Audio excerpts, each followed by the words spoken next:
Bonjour à tous, j'espère que vous m'entendez correctement. Bienvenue pour ce premier webinaire de l'année, webinaire organisé par IES, donc le Grade PACA Innovation et Santé Sud. Nous allons parler aujourd'hui de mon espace santé et plus particulièrement du DMP, de la messagerie citoyenne, et également on parlera un petit peu des certificats logiciels.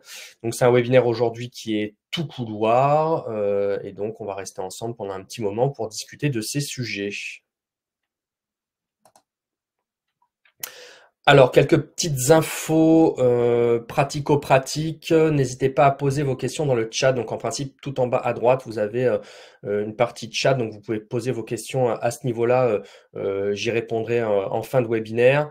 Si vous êtes plusieurs à assister au webinaire, n'hésitez pas également à envoyer les noms, prénoms, fonctions, établissements des participants si vous êtes plusieurs autour de la table. Et n'oubliez pas qu'il y a également donc d'autres sessions de webinaires qui sont organisées, donc soit sur mon espace santé, soit sur d'autres thématiques, par le Grade PACA, notamment la cybersécurité, le médico-social spécifiquement. Il y a également des webinaires qui sont organisés par le GRIV sur l'identitovigilance, tout ce qui est INS, etc. Donc voilà, n'hésitez pas à vous inscrire à ces autres sessions. Moi-même, j'organise d'autres sessions dans l'année, des sessions qui sont plus axées sur d'autres couloirs, donc sanitaire, médico-social, etc. et des sessions de questions-réponses. Je vous invite à vous y inscrire également. Cette session, pour information, est enregistrée. Et bien évidemment, je le dis maintenant, puisque la question vient souvent, le replay du webinaire et le support vous sera également envoyé à la fin du webinaire. Vous serez accompagné durant ce webinaire par moi-même. Je m'appelle Sébastien Grandperrin, je suis chef de projet SIS pour Système d'information de santé au sein du Grade PACA IS et j'interviens notamment sur les sujets qui ont attrait à mon espace santé, plus particulièrement au DMP et aux problématiques techniques qui peuvent tourner autour du DMP. Donc, au cours de ce webinaire, on va faire un petit rappel du contexte Ségur, puisque ce projet de mon espace santé, il s'inscrit complètement dans la logique du Ségur du numérique en santé. On fera ensuite une présentation de mon espace santé et de la messagerie citoyenne. On balayera rapidement un petit peu les grands cas d'usage qui ont été identifiés. On parlera ensuite d'aspects un peu plus techniques sur justement tout ce qui a trait en fait aux conditions nécessaires pour pouvoir alimenter mon espace santé. Donc, INS qualifié, certificat logiciel, les formats, classes et types de documents de santé. Et on parlera ensuite de l'accompagnement qui est fourni aussi bien pour les pros que pour les usagers au niveau régional et national. Alors, rappel du contexte Ségur. Donc, il faut savoir qu'il y a des textes réglementaires qui encadrent en fait ce sujet. Donc, notamment, il y a un article précurseur qui est l'article L1111-15 du Code de la santé publique qui dit, alors on va pas le lire en intégralité, mais qui dit voilà effectivement que chaque professionnel doit verser les documents au niveau du DMP qui considère utile à la prise en charge du patient et il doit également envoyer par messagerie sécurisée ces documents au médecin traitant, médecin adresseur ou prescripteur et également au patient lui-même. Il y a également un arrêté qui est venu étayer cet article, donc l'arrêté du 26 avril 2022. Cet arrêté, il liste les documents qui sont soumis à l'obligation de versement au DMP et d'envoi par messagerie sécurisée de santé, soit aux patients, soit aux professionnels. Il y a déjà pas mal de documents qui sont soumis à cette obligation. Donc, notamment, on va retrouver les lettres de liaison de sortie d'hospitalisation, on va retrouver les comptes rendus opératoires, on va retrouver les comptes rendus de biologie, d'imagerie. Voilà, il y a déjà bon nombre de documents qui sont soumis à cette obligation. Et l'idée, c'est qu'il y ait au fur et à mesure du temps des documents supplémentaires qui s'ajoutent à cet arrêté. Il y a également un nouvel arrêté qui est sorti il n'y a pas longtemps, il date du 26 octobre 2023, qui porte approbation du référentiel de sécurité et d'interopérabilité relatif à l'accès des professionnels au dossier médical partagé. Donc c'est un arrêté assez conséquent qui va lister justement toutes les obligations auxquelles doivent répondre les professionnels de santé, les éditeurs, justement sur la sécurité et l'interopérabilité pour accéder au DMP. Alors, le Ségur du numérique En santé, donc le Ségur du numérique en santé, il a été mis en place pour généraliser le partage et l'échange fluide et sécurisé des données de santé. Donc c'est très important, l'objectif surtout, c'est que la France avait un retard justement sur tout ce qui était partage de données de santé et effectivement le Ségur du numérique en santé est venu justement pour soutenir cet effort et pour permettre justement, techniquement parlant, cet échange de données. Donc derrière le Ségur numérique en santé, on retrouve également donc Mon espace santé. L'objectif, c'est que chaque citoyen dispose d'une vision consolidée de son parcours de soins. Et comme vous pouvez le voir sur l'image de droite, vous allez retrouver donc le patient, l'usager, nous-mêmes, au travers de Mon espace santé, qui est vraiment central dans le dispositif de soins. On va retrouver en fait tous les couloirs. Donc on va retrouver la pharmacie, les établissements de santé, le médico-social, la radiologie, la biologie médicale, la médecine de ville. Et on voit donc Mon espace santé avec le patient qui est vraiment au centre et des envois du coup de documents aux patients par messagerie sécurisée de santé, sur la messagerie citoyenne de Mon espace santé et également dépôt de documents sur le DMP du patient. Tout ça au travers l'identification du patient à travers l'INS, donc l'identité nationale de santé. Et il y a également, vous voyez ici en rouge, donc les communications au sein du cercle de soins entre les professionnels eux-mêmes via messagerie sécurisée de santé. Donc le gros enjeu du Ségur de la santé, c'était déjà dans un premier temps de rendre ces échanges de données possibles techniquement, dans un cadre bien évidemment sécurisé et confidentiel, puisqu'on parle quand même de données de santé, de données identifiantes, de données patients. Donc, il faut effectivement que les échanges soient confidentiels et soient également sécurisés. Donc, tout l'enjeu du Ségur de la santé est là. Donc, c'est ce qui est écrit, rendre ces échanges possibles techniquement. Minimiser également l'effort de saisie des professionnels. L'objectif, c'est pas de demander de faire de la double, triple, quadruple saisie. Donc l'objectif, voilà, c'est d'optimiser un petit peu ces dépôts de documents, ces échanges de données entre les acteurs de santé et les usagers. Donc déjà les permettre techniquement et derrière les sécuriser. Donc c'est un gros investissement, c'est 2 milliards d'euros le Ségur de la santé, 1,4 milliard d'euros qui a été dédié donc au partage des données de santé, donc c'est dire la complexité technique du sujet. 600 millions d'euros qui ont été spécifiquement dédiés donc sur 5 ans au secteur médico-social.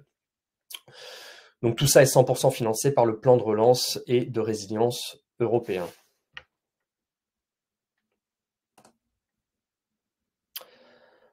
Alors, présentation de Mon espace santé, la messagerie citoyenne.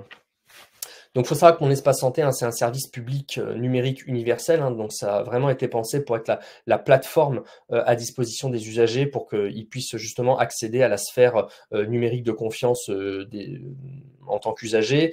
Donc, c'est un service qui a été lancé en février 2022. Donc, il faut savoir qu'il y a eu une création automatique, donc ce qu'on a appelé l'opt-out, en fait, c'est le mot technique qui a été employé, donc l'opt-out. Il y a eu une création automatique des comptes de tous les assurés sociaux en France. Il faut savoir qu'en tant qu'assuré social, vous aviez 6 semaines pour vous opposer à la création de Mon espace santé. Donc, en principe, soit vous avez reçu un mail de l'assurance maladie, soit un courrier quand il n'y avait pas de mail déclaré au niveau de l'assurance maladie. Et vous aviez 6 semaines pour vous opposer à cette création automatique. Si vous y êtes opposé, votre profil Mon espace santé n'a pas été créé. Si vous y êtes pas opposé, il a été créé. Et il faut savoir qu'il y a à peu près donc 2% des usagers qui se sont opposés à cette création. Donc, pour 98% des usagers, des assurés sociaux, le compte Mon espace santé a été ouvert. Mon espace santé, donc on en a parlé juste avant, mais c'est aussi des logiciels métiers compatibles, puisqu'on a beaucoup parlé de l'échange de données, mais l'échange de données, c'est facile de le dire, mais surtout derrière, c'est des leviers et des freins techniques et technologiques à lever. Donc pour ça, il y a une mise à jour des logiciels qui a été financée et qui est encore financée en fonction des couloirs à travers le dispositif SONS, donc financement du coup directement des éditeurs pour que les professionnels de santé et les structures s'équipent en logiciels Ségur compatibles pour pouvoir verser les documents justement au DMP, messagerie sécurisée, etc. Il y a des financements également donc incitatifs, donc des financements pour le coup là qui sont versés directement aux professionnels et aux structures. Donc on peut parler notamment du programme Sunwest dans le sanitaire, ESMS numérique pour le médico-social, l'avenant 9 à la convention médicale pour les professionnels libéraux. et les obligations réglementaires. Je ne vais pas revenir dessus, on en a parlé. Donc, le fameux arrêté du 26 avril qui liste les documents qui sont soumis à l'obligation de versement au DMP et à l'envoi à la messagerie sécurisée de santé, et le fameux article L1111-15. Alors, c'est une question qui revient souvent, donc on va en parler, c'est la sécurité des données dans mon espace santé. Il faut savoir que les données qui sont au niveau de mon espace santé, c'est des données personnelles, c'est des données de santé, donc des données patients, donc qui sont sensibles. Ces données sont effectivement hébergées en France. Les serveurs qui hébergent ces données sont physiquement présents en France, ils ne sont pas à l'étranger, et ces serveurs répondent à des standards de sécurité qui sont les plus hauts aujourd'hui, donc notamment la fameuse certification, donc ce qu'on appelle la certification donc HDS pour hébergeur de données de santé. Donc c'est une certification qui est absolument nécessaire pour une société, un organisme public, une institution, pour pouvoir héberger des données de santé. La confidentialité et la sécurité des données sont bien évidemment garanties par le ministère de la Santé et également l'ANSSI, donc qui accompagne le ministère justement sur ces sujets de sécurité de données. Donc l'ANSSI qui est l'Agence nationale de sécurité des systèmes d'information. Qui dit traitement de données à caractère personnel, donc de données de santé, donc identifiantes, forcément ces éléments-là sont soumis au règlement européen, donc à la au fameux règlement, donc ce qu'on appelle le RGPD que vous entendez très souvent parler. Donc ce RGPD s'inscrit également et est chapeauté par la CNIL, donc qui est la Commission nationale de l'informatique et des libertés, qui est une institution donc franco-française, cocorico, qui en plus du RGPD vient en supplément et s'assure effectivement du respect du traitement des données à caractère personnel. Bien évidemment, la construction de l'outil, elle est respectueuse donc, du droit des patients. Donc, il y a un comité citoyen qui est impliqué dans la feuille de route de mon espace santé. En plus, bien évidemment, des éditeurs, des acteurs institutionnels, etc., qui sont également impliqués dans cette feuille de route. Donc, le but, c'est intégrer les retours des citoyens et qu'ils puissent participer aux travaux. Alors, les fonctionnalités de mon espace santé. Il faut savoir que dans mon espace santé, il y a 4 grandes fonctionnalités majeures qui ont été pensées. Donc, la première fonctionnalité que vous allez retrouver en bleu foncé là sur la gauche, c'est la fonctionnalité qu'on peut dire, on va dire historique de mon espace santé, qui est le dossier médical. Donc, ce dossier médical, il est subdivisé en 2 parties. Vous allez retrouver une partie de documents de santé. Vous allez retrouver donc tous vos documents de santé. Vous allez retrouver les lettres de liaison, les ordonnances, les comptes rendus de biologie, les comptes rendus d'imagerie. Donc ça, c'est vraiment la partie document. Vous allez également retrouver la partie profil médical, où vous allez pouvoir donc saisir vous-même en tant qu'usager donc vos allergies, vos antécédents, vos habitudes de vie, vos vaccinations, vos mesures, etc. Toute cette brique que vous avez ici en bleu foncé, donc dossier médical, que ce soit les documents de santé ou le profil médical, s'appuie en fait sur la brique historique du dossier médical partagé, puisque souvent on dit le dossier médical partagé a disparu, il a été remplacé par mon espace santé. Alors c'est pas réellement vrai. Il faut savoir que mon espace santé, c'est l'outil qui est destiné aux citoyens, aux usagers, et que à travers mon espace santé, les citoyens vont pouvoir accéder à leur DMP. Mais le DMP, lui, existe toujours, et d'ailleurs les professionnels de santé, eux n'accèdent pas à mon espace santé à travers mon espace santé, ils accèdent au DMP donc directement pour accéder aux documents. Donc le DMP existe toujours, c'est une brique en fait de mon espace santé et les citoyens y accèdent, les usagers y accèdent à travers justement mon espace santé. Deuxième fonctionnalité qu'on va retrouver qui est arrivée après le dossier médical, donc c'est la messagerie, donc une messagerie citoyenne qui a été intégrée à mon espace santé, donc basée sur la messagerie sécurisée de santé, qui permet justement aux usagers de recevoir des messages de la part des équipes de soins directement sur mon espace santé, et ils pourront ensuite répondre à ces messages, donc ouvrir un canal de discussion entre l'usager et le professionnel. Petite subtilité qui est arrivée récemment, les usagers peuvent désormais envoyer directement des ordonnances à leur pharmacie à travers la messagerie citoyenne. Troisième fonctionnalité qui est arrivée, donc c'est le catalogue de services. Donc le catalogue de services, c'est une sorte de store qui regroupe des applications qui ont été référencées par l'État. Donc c'est des applications qui ont attrait bien évidemment à la santé, au social, au médico-social. Voilà, donc c'est des applications qui ont été référencées sur ce catalogue et vous pouvez les télécharger, ces applications, selon que vous utilisiez Android ou Apple, donc soit sur sur l'iOS, soit sur Android.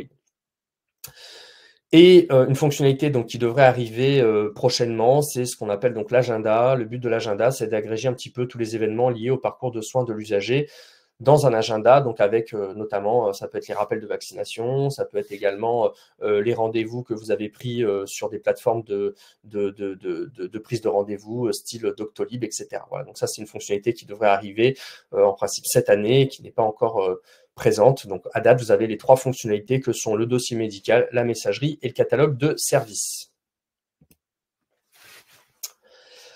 Alors, les échanges entre professionnels de santé et usagers, donc j'en ai parlé très brièvement juste avant, mais justement, les usagers, eux, ils utilisent donc le service Mon Espace Santé. Donc, ils accèdent à leur dossier médical, leurs documents et également les vaccinations, les habitudes de vie, etc. Donc, toutes les données qu'ils peuvent saisir au travers de Mon Espace Santé. Et ils accèdent également à leur messagerie citoyenne, donc leur messagerie sécurisée de santé qui leur permet d'échanger avec les professionnels au travers de Mon Espace Santé qui est de la messagerie de santé citoyenne qui est présente sur Mon Espace Santé. Donc, Mon Espace Santé, ce qu'il faut retenir, c'est que c'est vraiment l'utilisation usagée citoyenne. De leur côté, les professionnels de santé, en tant que professionnels de santé, bien évidemment, vont interagir justement avec le dossier médical au travers du DMP et pas de Mon Espace Santé directement. Et ils vont également interagir avec leurs patients pour discuter via la messagerie de santé sécurisée. Ils vont interagir via leur outil de messagerie sécurisée de santé, donc leur boîte aux lettres MS Santé. Donc voilà, donc retenez, ce qui est important, c'est que Mon Espace Santé, c'est pour les usagers. Les professionnels, eux, ils vont utiliser donc leurs outils actuels, donc le DMP et la messagerie sécurisée de santé. Pour le DMP, soit ils vont y accéder via leur logiciel métier dès lors qu'il est compatible, donc d'où l'intérêt de mettre à jour justement les logiciels métiers dès que c'est possible, justement pour pouvoir proposer le service directement dans le logiciel métier. Soit sinon, il y a une autre possibilité pour accéder au DMP en tant que professionnel, c'est de se connecter au site dmp.fr, donc ce qu'on appelle le web PS DMP, qui vous permet en fait directement, donc depuis un web service, de se connecter au DMP des patients. Mais il faut effectivement aller sur le web, se connecter sur le site internet, rechercher le dossier du patient. Bon voilà, c'est fastidieux. L'idée, c'est au maximum justement d'automatiser ce partage de documents vers Mon Espace Santé, d'automatiser la consultation des documents au travers la mise à jour des logiciels métiers dès lors qu'ils sont compatibles avec le DMP. Et la messagerie de santé, les professionnels utilisent leur mailer et leur boîte aux lettres MS Santé classique. Ils utilisaient déjà de par ailleurs pour communiquer entre eux. Là, ce coup-ci, ils vont utiliser cette boîte aux lettres MS Santé pour communiquer avec leurs patients au travers de la messagerie citoyenne de Mon Espace Santé. Alors, la gestion des droits d'accès des professionnels de santé, il faut savoir qu'un usager peut autoriser ou bloquer un professionnel de santé, spécifiquement à tout moment. Donc, s'il considère qu'un professionnel de santé ne doit pas accéder à ses données de santé, il peut tout à fait le bloquer à tout moment et ce professionnel de santé ne pourra plus accéder à Mon Espace Santé ni alimenter Mon Espace Santé. Il y a également un accès en cas d'urgence par le SAMU qui est disponible. Donc, il faut savoir qu'un professionnel de santé, il peut se connecter en cas d'urgence. L'usager peut bloquer, s'il le souhaite, cette connexion en cas d'urgence. Donc, il peut bloquer doublement à 2 titres. Il peut soit bloquer directement le SAMU, donc dire voilà, le médecin régulateur du SAMU ne peut pas accéder en cas d'urgence à Mon Espace Santé. Et également, il peut bloquer l'accès en cas d'urgence aux autres professionnels de santé. Donc voilà, donc pour l'accès en cas d'urgence, il y a 2 modalités sur Mon Espace Santé. Une modalité lorsqu'on est médecin régulateur du SAMU, une modalité lorsqu'on est un professionnel de santé. Et ces 2 modalités peuvent être autorisées ou bloquées par l'usager. C'est totalement à la main de l'usager. Il faut savoir que quand le professionnel de santé se connecte en cas d'urgence au DMP du patient, il devra donc saisir un motif donc pour motiver cette connexion en cas d'urgence. Il y a également une gestion au niveau des documents. Donc là, on a parlé de la gestion au niveau des professionnels, on va parler de la gestion au niveau des documents. En tant qu'usager, vous pouvez masquer ou rendre visible donc tous vos documents. Donc, si vous le souhaitez, vous pouvez avoir donc votre profil Mon Espace Santé. Vous pouvez décider de bloquer, de masquer l'intégralité de vos documents aux professionnels de santé. Voilà. ou vous pouvez décider de les rendre visibles. Donc ça, c'est à la main, effectivement, de l'usager.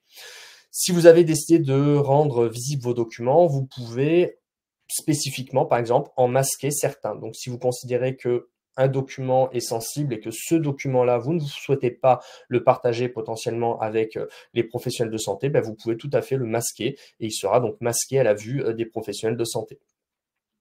Et bien évidemment, donc, qui dit usage d'un outil informatique dit trace informatique, ce qu'on appelle log en langage informatique un peu barbare.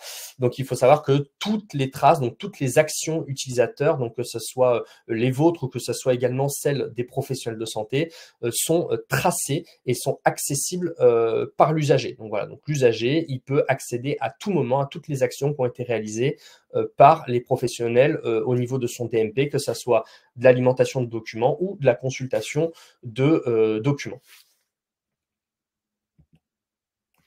Je vous ai mis une petite capture d'écran ici de la gestion des droits d'accès dans mon espace santé. Donc voilà, donc ça c'est on va dire la partie confidentialité où vous pouvez justement faire tout ce paramétrage dont je vous ai parlé juste avant. Concernant les professionnels de santé, donc là on a parlé des possibilités qui étaient à la main de l'usager. Là on va parler des droits des professionnels en tant que tels. Donc un professionnel de santé autorisé, il faut savoir qu'il peut bien évidemment donc consulter un document dans mon espace santé. Par contre, cette consultation, elle est soumise à son niveau d'accès. Ce niveau d'accès, il est lié à ce qu'on appelle la matrice d'habilitation. Donc il y a un gros document qui est disponible sur Internet. Je vous ai mis le lien justement qui liste type de profession par type de profession, à quel type de document j'ai le droit d'avoir accès ou je n'ai pas le droit d'avoir accès. Donc, voilà, donc en tant que professionnel de santé, si je suis médecin, je vais avoir le droit d'avoir accès à certains types de documents, mais par exemple, si je suis infirmier, je vais avoir accès à certains types de documents, mais certains documents me seront masqués et ils seront visibles à d'autres professionnels. Voilà. En tant que professionnel, je peux bien évidemment donc déposer un document et des informations utiles. Donc plus que je peux, je dois. C'est ce qu'on a vu tout à l'heure avec l'arrêté qui liste la liste des documents qui sont soumis à l'obligation. Je peux également, en tant que professionnel, donc supprimer un document. Alors attention, je peux supprimer des documents uniquement dont je suis l'auteur. Je ne peux pas supprimer le document de mes confrères, c'est hors de question. Je peux uniquement supprimer les documents que j'ai versés moi-même au niveau du DMP. Je peux masquer un document également à la demande du patient. Donc, par exemple, si j'alimente un document sur le DMP, j'ai le patient en face de moi et le patient me dit, ben voilà, moi, je ne souhaite pas que ce document soit visible par les autres professionnels de santé. Est-ce que vous pouvez le masquer? Donc, effectivement, en tant que professionnel, je peux masquer ce document pour les autres professionnels de santé. Je peux également rendre invisible un document au patient. Donc ça, l'intérêt, c'est quoi? C'est par exemple dans l'attente d'une consultation d'annonce. Donc par exemple, si effectivement il y a une annonce d'une pathologie un petit peu voilà, sévère, un type cancer, etc. En oncologie, ça se fait effectivement. Effectivement, plutôt que verser le document sur le DMP du patient et que le patient apprenne via la lecture d'un compte-rendu qu'il a une pathologie sérieuse type tumeur maligne, le mieux, c'est peut-être effectivement de masquer ce document. Ce document, du coup, est versé au DMP. Le patient, lui, ne le voit pas. L'annonce est réalisée par le professionnel de santé et derrière, il y a possibilité de rendre visible ce document au patient. Je peux également donc consulter l'historique des soins, la rubrique entourage et volonté, donc avec tout ce qui est directive anticipée. Et je peux effectivement, en tant que professionnel, consulter et ajouter également des vaccinations. Il faut savoir qu'il y a d'autres types de professionnels sur mon espace santé. Il y a ce qu'on appelle les professionnels de santé administrateurs. Donc, c'est des professionnels de santé qui sont des droits élargis. Donc, ces professionnels de santé, ils sont désignés par l'usager. Donc, sur mon espace santé, vous allez pouvoir, en tant qu'usager, désigner un professionnel de santé, 2 ou 3, en tant qu'administrateur. Et vous allez leur donner, du coup, des droits élargis. Alors, il faut savoir que vous pouvez le faire, comme vous pouvez très bien ne pas le faire. C'est à la main de l'usager. Donc, un professionnel de santé administrateur, lui, pourra avoir, en plus des droits que vous avez sur la gauche, masquer un ou plusieurs documents à la demande du patient, même s'il n'est pas auteur de ces documents, bloquer l'accès à mon espace santé à un professionnel de santé, consulter également l'historique de tous les accès au profil de mon espace santé du patient et également accéder, donc ça c'est important, accéder aux documents que le patient a choisi de masquer. Bien évidemment, toutes les actions réalisées par les professionnels de santé, elles sont tracées, on en a parlé juste avant, elles sont visibles dans la rubrique historique d'activité de mon espace santé. Et donc, lorsqu'il y a des accès à mon espace santé également qui sont réalisés, que ce soit la première consultation d'un professionnel au DMP du patient, le versement d'un document au DMP du patient, le patient est notifié par email. Petit focus sur le DMP. Donc là, on a parlé beaucoup de mon espace santé tout à l'heure. On a beaucoup parlé de la vision usagée hein, de mon espace santé. Là, on va parler un petit peu plus du DMP. Donc le DMP, on en a parlé juste avant. Les professionnels de santé, eux, ils interagissent avec les documents du patient au travers du DMP et pas au travers de mon espace santé. Donc là, on va parler de la visu professionnelle de santé. Un professionnel de santé, lui, il aura un découpage plus fin. Les usagers, eux, dans mon espace santé, leur DMP est séparé en deux parties, la partie document de santé et la partie profil médical. Pour les professionnels de santé, il y aura un découpage qui est un peu plus fin. Donc, vous pouvez voir ici en orange, il y aura effectivement une répartition des documents dans 7 groupes. Donc, la partie donc synthèse, traitement, analyse, imagerie, compte-rendu, prévention et certificat. Voilà, il y aura une subdivision un petit peu plus fine qu'au niveau de mon espace santé pour les usagers. En turquoise, vous allez avoir également tous les documents qui sont déposés par l'assurance maladie. Donc, ces documents-là, ils seront présents au niveau du DMP pour les professionnels de santé à la visualisation dans la partie données de remboursement. Et il y a également donc la partie donc espace personnel. La partie espace personnel, c'est tous les documents qui ont été déposés par l'usager. Donc voilà, si vous, en tant qu'usager, vous déposez des documents sur mon espace santé, les professionnels de santé, ils pourront accéder à ces documents au travers du DMP, au travers donc de la rubrique espace personnel.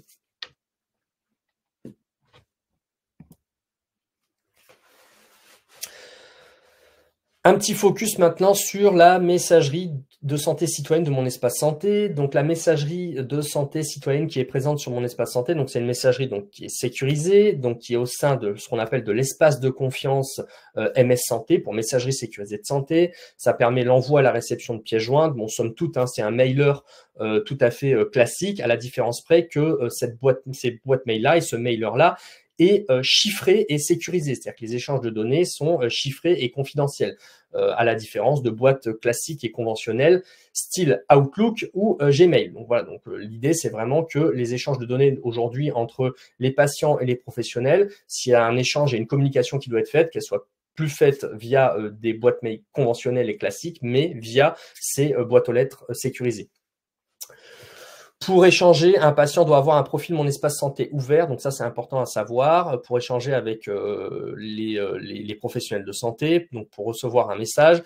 Et pour répondre, en plus d'avoir un profil Mon Espace Santé ouvert, l'usager doit avoir un profil Mon Espace Santé qui est activé. Donc il faut savoir, c'est ce qu'on a dit juste avant, en février 2022, il y a eu une activation massive, il y a une ouverture massive des profils Mon Espace Santé pour les usagers. Par contre, ces profils Mon Espace Santé n'ont pas été activés. Donc pour activer son profil Mon Espace Santé, il faut se connecter tout simplement, vous, en tant qu'usager, une première fois à votre profil Mon Espace Santé. Et quand vous allez vous y connecter pour la première fois, vous allez activer votre profil Mon Espace Santé. L'activation, elle vous permet de bénéficier des services de Mon Espace Santé et elle vous permet d'utiliser en fait Mon Espace Santé, de consulter les documents, de répondre par messagerie sécurisée de santé aux messages qui sont envoyés par les professionnels.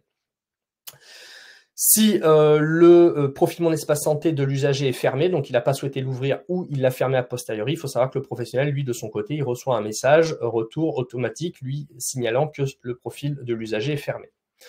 Pour pouvoir échanger avec le patient, lui, de son côté, le professionnel, il doit avoir une boîte aux lettres MS Santé. Donc, les boîtes aux lettres MS Santé qui permettent d'échanger avec les usagers, il y en a deux. Il y a ce qu'on appelle les boîtes aux lettres MS Santé, donc nominatives, individuelles, qui sont rattachées à une personne.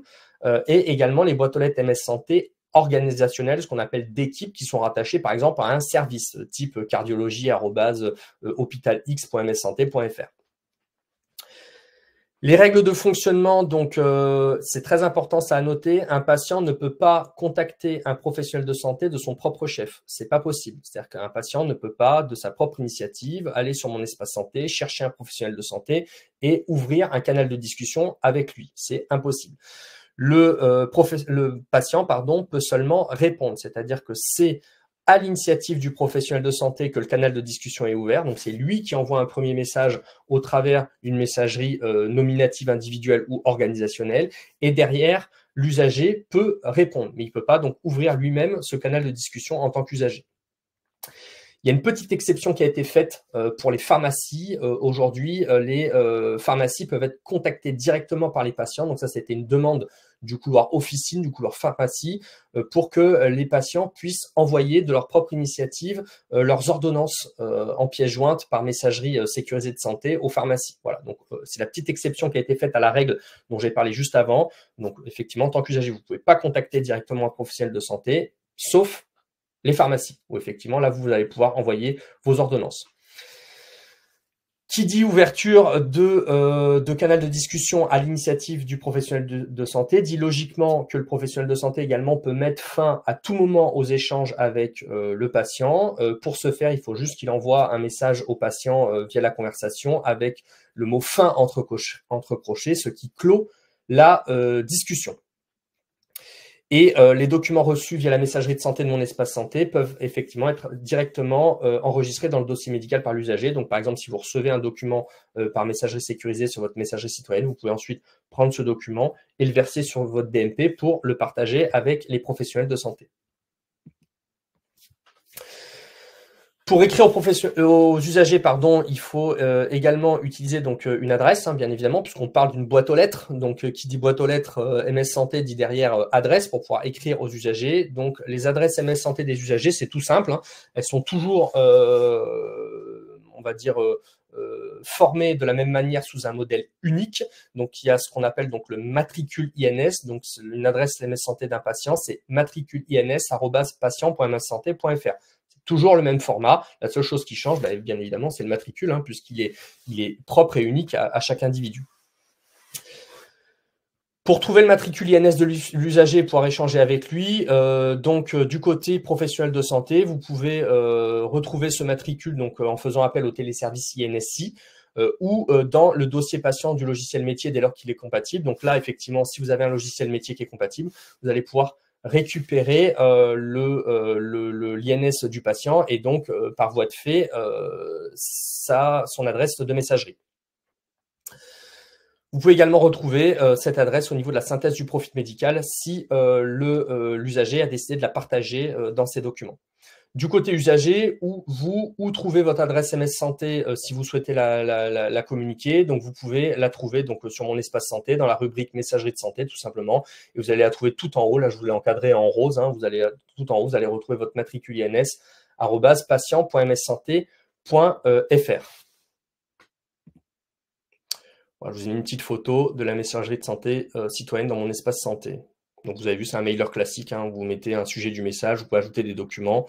Vous avez ensuite le corps du message. Bon, somme toute, c'est ce qu'on retrouve dans un mailer conventionnel, à la différence près que là, effectivement, les données sont chiffrées. Alors, focus sur le catalogue de services. Donc, on va faire très bref sur le catalogue de services parce que c'est très simple.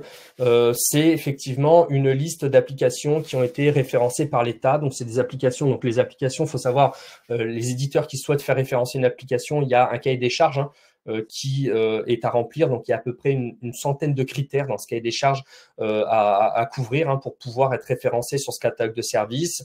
Bien évidemment, donc c'est pour être référencé sur le catalogue de services Mon Espace Santé, il faut être une application utile pour la santé, bien évidemment. Donc, soit le domaine de la santé, soit le domaine du bien-être, soit du maintien de l'autonomie. Donc, c'est des applications qui sont sélectionnées pour leurs critères effectivement qualitatifs et également le respect des aspects sécuritaires, éthiques et techniques. C'est des services numériques également, c'est écrit de confiance. Donc il faut effectivement que ces applications respectent un cahier des charges au niveau en termes de qualité de contenu, de transparence également, d'utilisation des données, d'accessibilité, etc.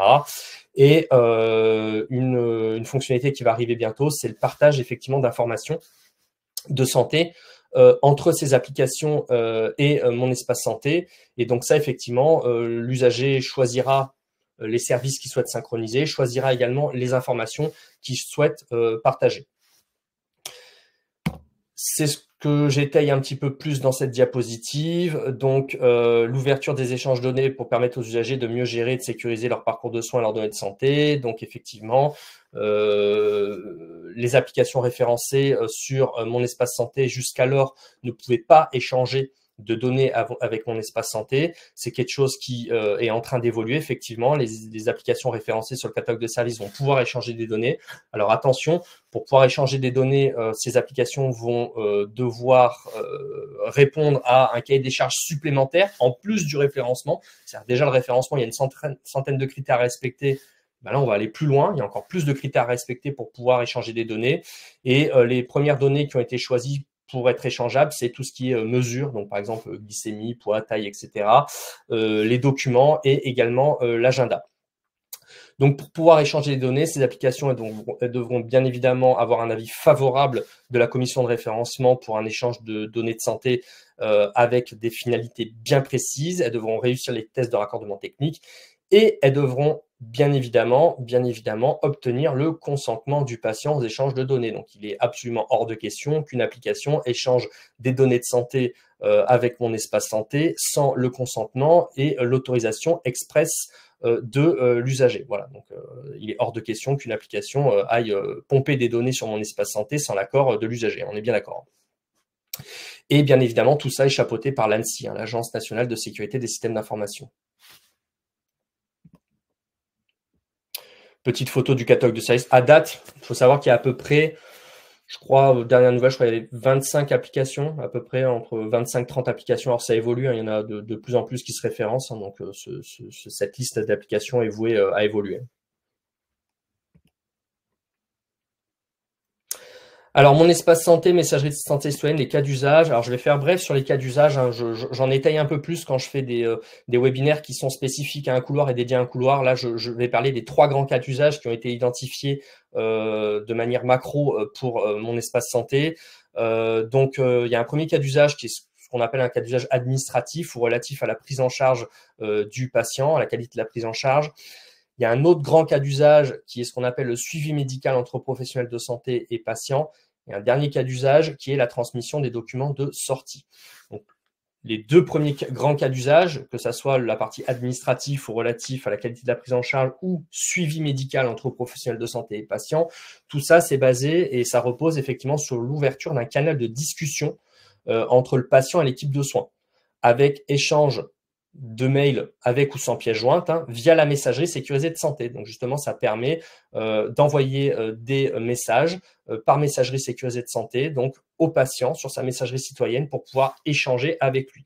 Donc ce cas d'usage-là, c'est soit un cas d'usage administratif, où on va pouvoir envoyer des documents administratifs au patient en amont, par exemple, de sa venue ou a posteriori de sa venue. Et également, ça permet le suivi médical fin. Donc, par exemple, si le professionnel souhaite maintenir une discussion avec l'usager pour recevoir, par exemple, des documents, des photos de ses plaies. Enfin, voilà, ça peut être un suivi fin qui est réalisé. Et tout ça, ça repose sur la messagerie sécurisée de santé. Et les messageries sécurisées de santé, donc ce qu'on appelle d'équipe organisationnelle ou individuelle nominative.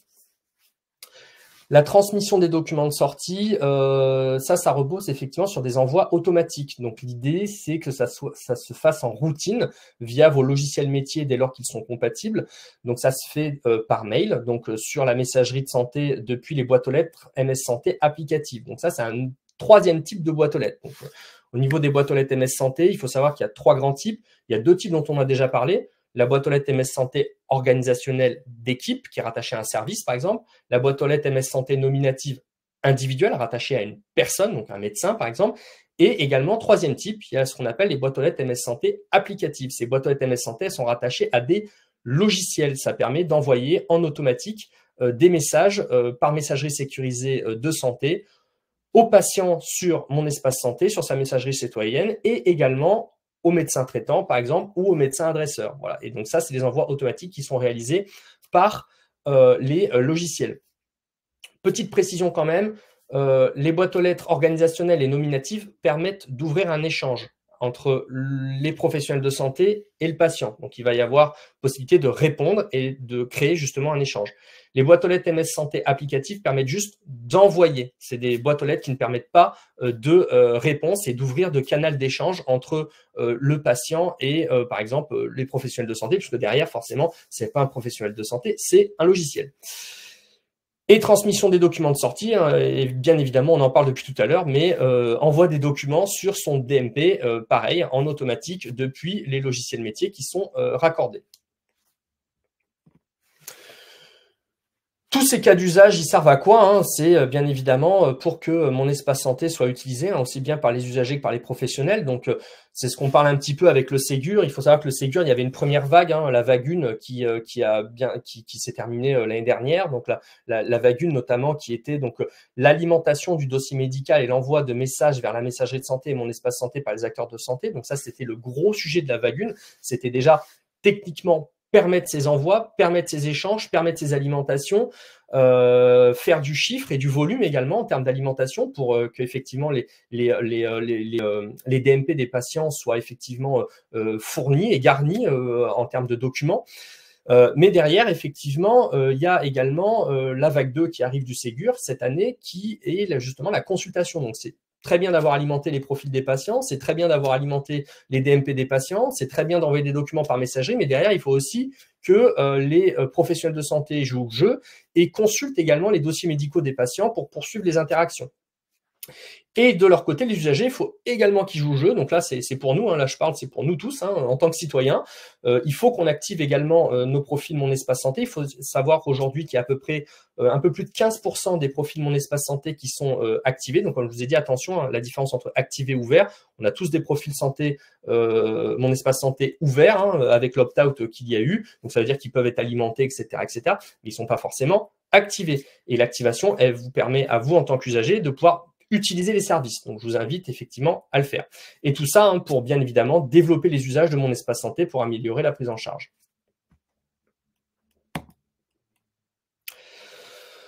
On va parler maintenant un peu de choses un peu plus techniques. Alors, on va parler de mon espace santé. Maintenant, on va parler un peu des éléments pour pouvoir alimenter mon espace santé, hein, les éléments un petit peu techniques, les prérequis.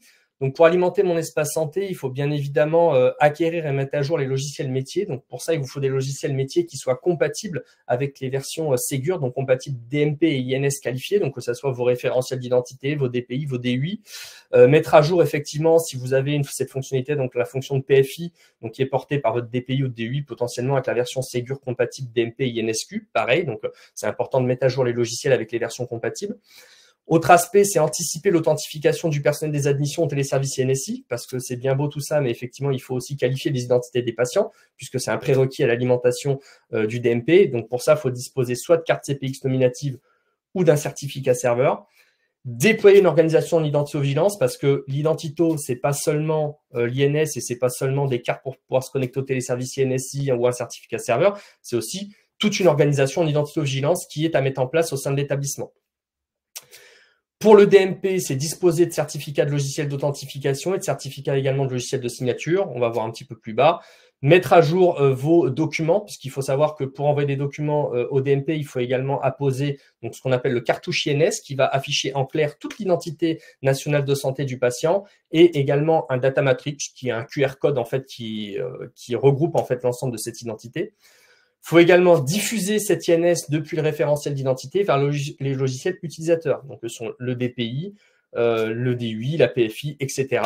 pour enfin, en bout de chaîne, alimenter le DMP avec l'INS qualifié. Donc bien évidemment, ces étapes-là, hein, c'est des macro-étapes, hein, on n'est pas dans le détail, hein, je vous ai présenté les principales étapes pour le faire.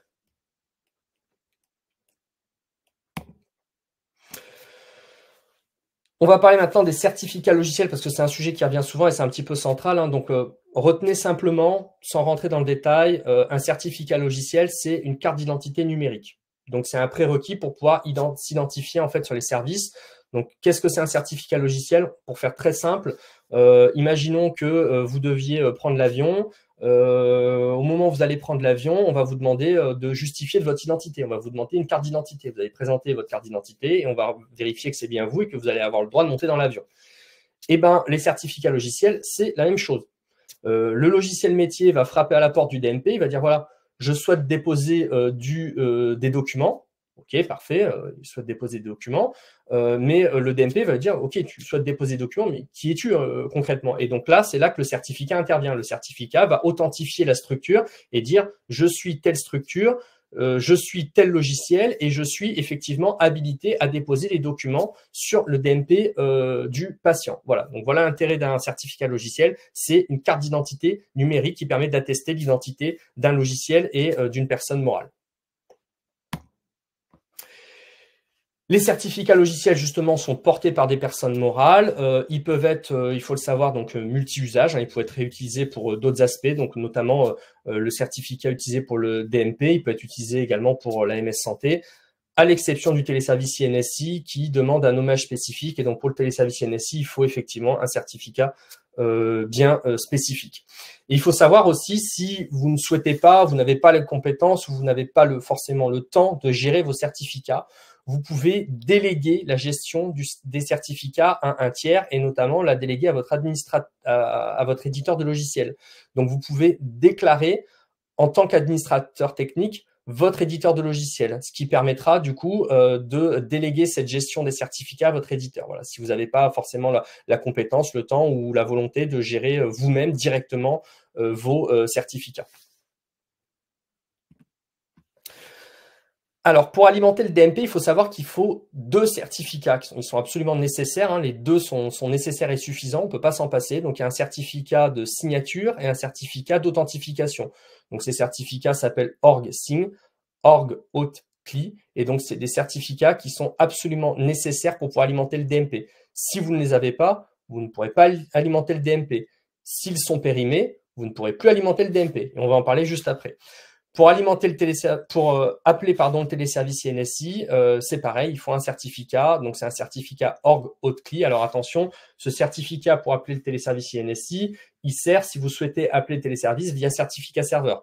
Si vous avez déjà des cartes CPX et que vous appelez déjà le téléservice INSI avec des cartes CPX, il n'y a pas forcément l'utilité d'avoir un certificat serveur. Voilà, donc sachez juste que pour appeler le téléservice, il y a 2 modalités, avec les cartes et ou avec le certificat serveur. Alors ça, on va en parler, on va s'attarder une seconde parce que on se rend compte effectivement que en ce moment, on a pas mal de sujets qui viennent là-dessus. Pour ceux qui sont déjà pas mal avancés dans le Ségur, qui alimentent déjà le DMP, qui appellent déjà le téléservice INSI, vous avez donc déjà forcément commandé des certificats, ce qui est logique, puisque sinon vous ne pouvez pas alimenter le DMP. Il faut savoir que les certificats qui sont délivrés par l'ANS, donc l'Agence de numérique en santé, ils ont une validité de 3 ans. Donc, dès que vous les commandez, à date effectivement de commande, ce certificat est valable 3 ans. Du coup, ces certificats, s'ils arrivent à échéance, ce qui va se passer, c'est que les services qui sont liés à ces certificats vont être coupés. Donc, si vous avez l'un de vos 2 certificats, donc que ça soit le OrgSign ou le OrgAuthCli qui arrive à échéance, vous ne pourrez plus alimenter le DMP. C'est pour ça qu'il faut anticiper le renouvellement des certificats. C'est extrêmement important. Donc, il faut savoir qu'il y a une notification qui est envoyée 1 mois avant l'expiration du certificat aux administrateurs techniques qui ont été déclarés sur la plateforme de l'IGC Santé. Donc, si vous avez délégué la gestion de vos certificats à votre éditeur, là, c'est votre éditeur qui va recevoir le message et qui va effectivement renouveler vos certificats. Si c'est vous qui êtes gestionnaire de vos certificats, les administrateurs techniques sont chez vous, ça va être à vous de renouveler ces certificats. Et il faut effectivement penser à les renouveler. Et donc, ce qu'on vous conseille, c'est d'implémenter une alerte en fait du côté des administrateurs techniques pour penser à ce renouvellement. Et limite, donc pour les très gros établissements, par exemple, si vous êtes à un CHU, vraiment des très très gros établissements, vous allez devoir gérer parfois de nombreux certificats. Ce qu'on vous conseille, c'est de mettre en place une petite veille bimensuelle, donc dans l'agenda, un rappel bimensuel d'1 quart d'heure. Vous mettez un point avec veille certificat, qui va vous permettre de vérifier, de contrôler, de voir s'il n'y a pas des certificats qui arrivent à échéance dans le mois ou le mois prochain, et ce qui va vous permettre d'anticiper le renouvellement. Pourquoi c'est important d'anticiper le renouvellement? C'est que si vous ne l'anticipez pas, vous allez avoir une rupture de service, ce qui est dommage. Donc, pendant peut-être 2 semaines, 1 mois, le temps que vous renouvelez le certificat ou que vous en rendiez compte, il y aura une rupture d'alimentation du DMP. Donc, voilà. Donc, j'en vous encourage vraiment à anticiper ces renouvellements de certificats. Pensez-y, surtout que c'est des choses qui commencent à arriver, parce que le Ségur s'est lancé il y a quelques années maintenant. Et donc, effectivement, il y a des établissements qui ont leur certificat qui arrive à échéance dans les mois actuels. Si vous voulez changer d'administrateur technique, vous pouvez bien évidemment le faire via un formulaire dédié. Donc, si les administrateurs techniques, c'est eux qui sont effectivement responsables du renouvellement des certificats, de la gestion des certificats, il se peut que vos administrateurs techniques changent. Vous avez des départs ou autres ou des arrivées de collègues.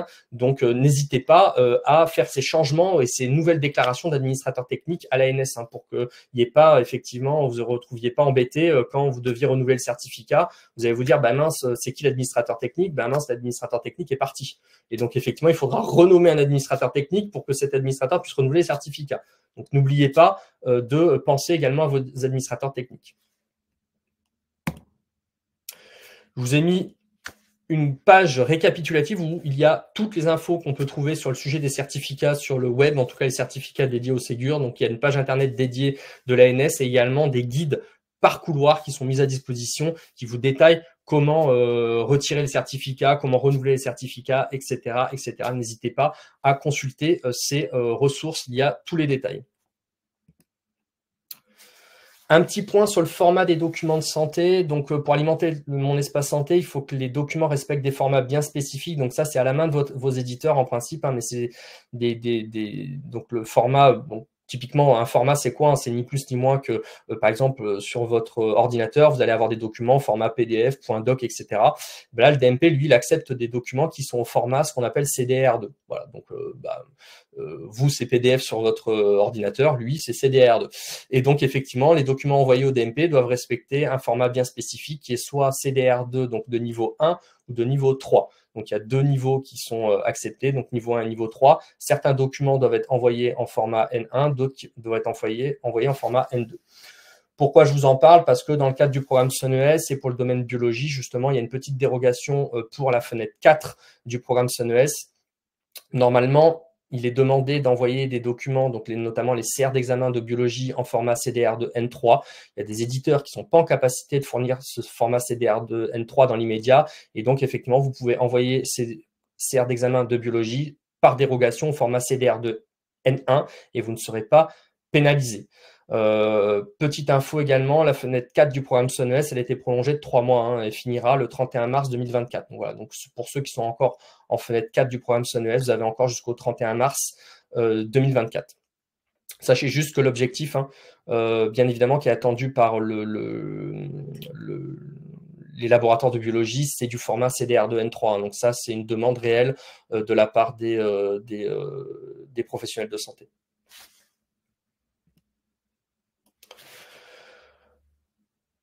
Dernier élément sur la classe et les types des documents de santé. Donc, je vous l'ai dit juste avant, il est important de typer correctement les documents. On s'est aperçu qu'il y avait parfois des établissements qui envoyaient en fait tous les documents avec un même type, par exemple synthèse. Alors, il faut savoir qu'au niveau de mon espace santé, au niveau du DMP, les documents doivent absolument être typés et typés le plus correctement possible en les associant à leur catégorie. Pourquoi? Parce que derrière, ça va conditionner la visibilité de ces documents. Puisque si vous envoyez un document avec un type particulier, et bien derrière, ce document, il va être accessible à certains types de professionnels liés à la fameuse matrice d'habilitation dont je vous ai parlé. Et donc, effectivement, pour chaque type de document, il y a des codes qui sont associés. Donc là, je vous ai mis les codes, hein, vous les voyez. Ces codes sont associés à ces différents types de documents. Et il est extrêmement important de respecter ces codes et d'envoyer les documents au DMP correctement typés. Voilà. Et bien évidemment, l'ordonnance de sortie est à distinguer de la lettre de liaison. Parce que je sais que parfois, les médicaments sont écrits sur la lettre de liaison. Mais pensez effectivement à envoyer l'ordonnance de sortie bien distincte de la lettre de liaison, surtout si vous avez candidaté à SONES là, pour la fenêtre 4, il faut bien recevoir l'ordonnance de sortie d'un côté et la lettre de liaison de l'autre, quand bien même les produits qui ont été prescrits aux patients sont écrits sur la lettre de liaison, mais les produits prescrits aux patients écrits sur la lettre de liaison, ce n'est pas une prescription, c'est un rappel des médicaments qui ont été effectivement prescrits. Il faut effectivement en parallèle l'ordonnance de sortie.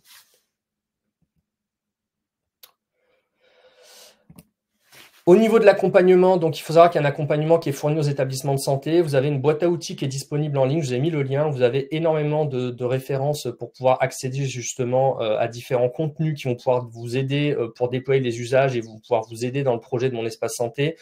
Il y a également un numéro qui est disponible qu'on appelle le 3608 qui peut être appelé donc en journée, en semaine, si vous rencontrez des difficultés en tant que professionnel dans l'utilisation du DMP.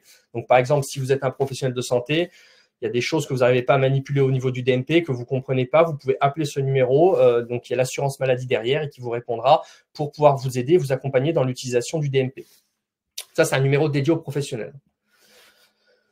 Pour les usagers, de leur côté, en tant qu'usager, bon, il y a le site en ligne, Mon Espace Santé, où il y a énormément de contenu, vous allez retrouver de l'information, bien évidemment, et il y a également un autre numéro, le 3422. Donc là, par contre, attention, c'est un numéro qui est dédié aux usagers et pas aux professionnels pour avoir des informations sur Mon Espace Santé. Donc, vous pouvez bien évidemment contacter ce numéro. Il y a également un formulaire en ligne qui est disponible sur Mon Espace Santé. Et il y a également, enfin, ce qu'on appelle le réseau des ambassadeurs Mon Espace Santé. Donc, c'est un réseau d'ambassadeurs national avec des citoyens comme vous, comme moi, qui prennent un petit peu de leur temps. Donc, ça va être des citoyens qui sont des agents CEPAM, des représentants d'usagers, du personnel administratif, des professionnels de santé, en gros, des bénévoles qui souhaitent donner un petit peu de leur temps pour accompagner leurs concitoyens dans l'aventure Mon Espace Santé. Et chez nous, c'est Muriel Arnoux au niveau du grade PACA IS qui s'en occupe. Je vous ai mis le lien vers le réseau des ambassadeurs IS, donc n'hésitez pas à cliquer dessus. Et vous pouvez programmer des événements dans vos centres pour pouvoir justement présenter Mon Espace Santé à vos usagers. N'hésitez pas à faire appel à eux. Bien évidemment, ça tombe sous le sens, mais je le dis quand même, pensez à faire appel à eux uniquement à partir du moment où vous alimentez le DMP, Mon Espace Santé, la messagerie, etc. Parce que c'est un petit peu dommage de faire appel à eux si au final vous n'alimentez pas dans votre centre le DMP. Et je vous ai mis également quelques adresses pour pouvoir nous contacter, dont une principale qui est l'adresse pilotage si vous avez des questions génériques sur Mon Espace Santé. Donc voilà, n'hésitez pas à faire appel à cette adresse. Une adresse Grive pour toutes les questions INS, l'adresse CAPSI si vous avez des questions concernant la cybersécurité et la protection des données, une adresse SunES pour les personnes qui ont candidaté au programme SunES, et pour les ESMS, vous avez l'adresse collectif Sims-PACA à contacter. Je vais balayer maintenant un petit peu les questions que vous avez. Alors, Claire qui nous demande, lorsque nous envoyons un DLU dans le DMP d'un usager via notre logiciel métier, dans quelle catégorie va ce document? Alors, le dossier de liaison d'urgence, il y a effectivement une catégorie bien précise. Alors, attendez, je vais essayer de vous donner le code si je le trouve, mais il y a effectivement une catégorie bien précise sur le dossier de liaison d'urgence. Vous la trouverez dans la matrice d'habilitation. Je vais vous remettre le lien tout de suite. Tac, je vous mets le lien dans la conversation. Donc ça, c'est le lien vers la matrice d'habilitation où il y a effectivement les différents documents. Et donc, les dossiers de liaison d'urgence, vous allez les retrouver. Hop. Si je le recherche de mon côté, je vais vous dire ça tout de suite. Alors, dossier de liaison d'urgence, ce sera dans la rubrique synthèse du DMP. Voilà, donc vous allez retrouver là, si vous ouvrez le document que j'ai envoyé, vous allez chercher dossier de liaison d'urgence, vous allez le trouver et vous allez voir que c'est dans la rubrique synthèse. Donc, effectivement, au niveau du DMP, ça sera dans cette rubrique-là. Est-ce qu'un DLU envoyé dans le DMP via notre logiciel métier aujourd'hui va écraser le DLU qui a été envoyé hier? Ah ben non, pas du tout. Effectivement, ça sera un document supplémentaire, il ne va pas du tout être écrasé.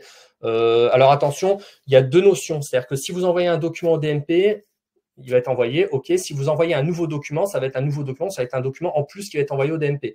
Il y a une fonctionnalité quand même dans le DMP qui permet la modification d'un document. Donc par exemple, si c'est au sein de votre logiciel métier un même document, vous mettez à jour ce document, ça envoie la nouvelle version du document sur le DMP du patient et ça archive la précédente version. C'est-à-dire que la précédente version sera toujours présente, elle ne va pas être supprimée, mais il y aura une V1, une V2, une V3, une V4 et ainsi de suite du même document. Voilà, il n'y a rien qui est écrasé effectivement sur Mon Espace Santé, donc il n'y a pas d'écrasement de document. Comme je vous dis, soit on envoie un document supplémentaire, soit au pire, ça fait une nouvelle version d'un document existant, mais en tout cas, ça ne supprimera pas un document.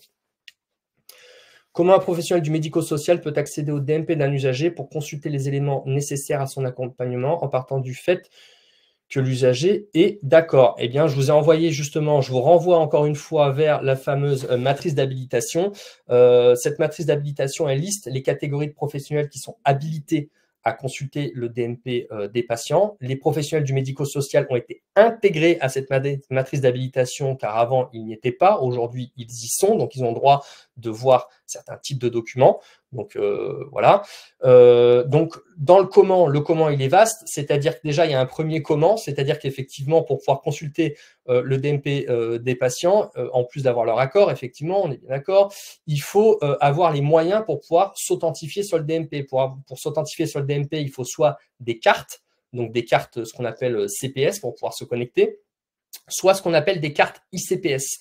Et donc, pour les professionnels du médico-social qui ne sont pas forcément des professionnels, alors pour les professionnels de santé du médico-social, il n'y a pas de sujet, hein. Ils ont des cartes CPS, donc ils utilisent leur carte CPS pour se connecter au DMP, il n'y a pas de sujet là-dessus.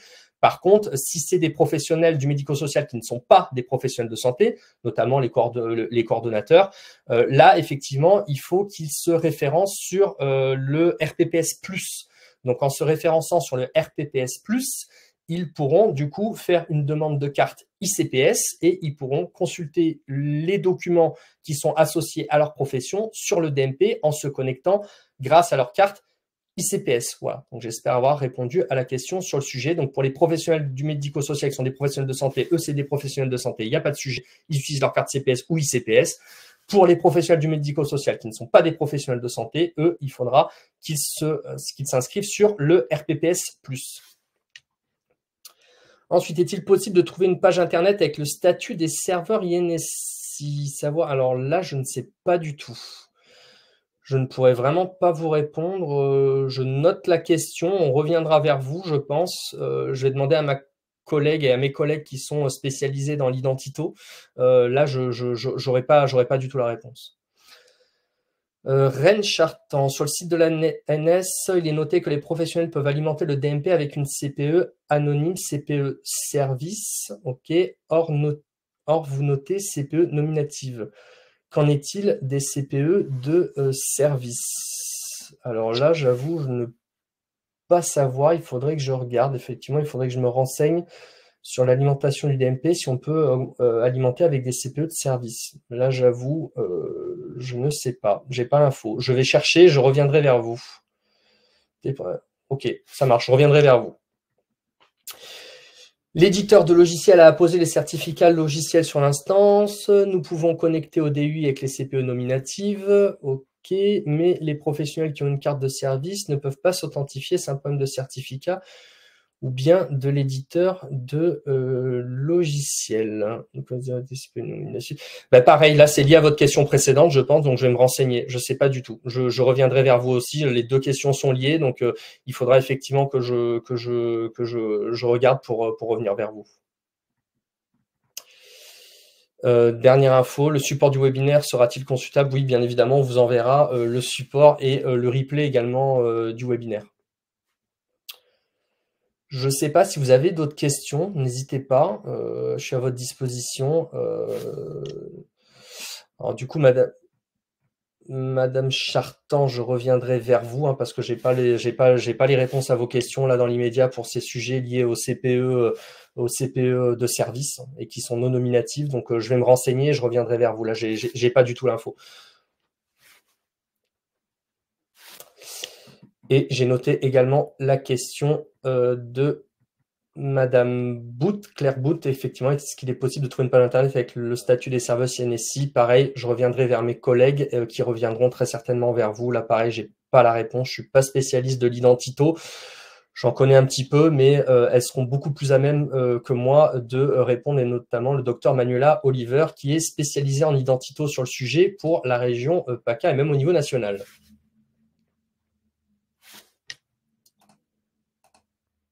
N'hésitez pas si vous avez d'autres questions, hein, je suis là, il y a pas de problème.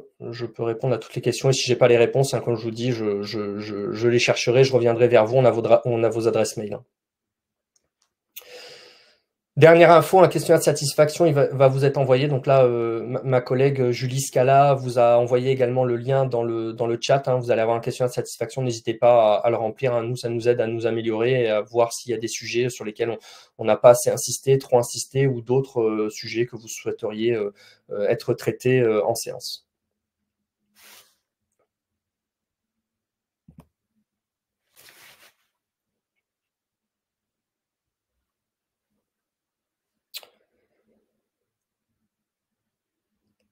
Alors, je vois que Catherine est en train de taper. Bon, ben merci. Si c'est tout bon pour vous, On va pouvoir clore le sujet. Merci à vous en tout cas.